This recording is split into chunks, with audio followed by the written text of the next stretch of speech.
my birthday trip to do a cleansing at the Kings River.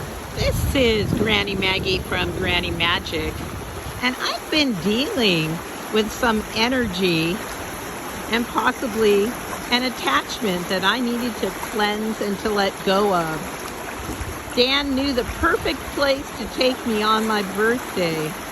Going down to flowing water, to a river in a spot that is energetically suited to you. I am always drawn to the Kings River out by Choi Num Nee Park.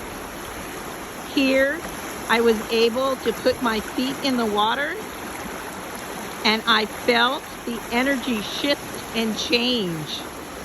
By sitting in the water, my feet in the water with the water overflowing, I released any negative or stagnant energy, any energetic attachments or spirits that were not serving my highest good.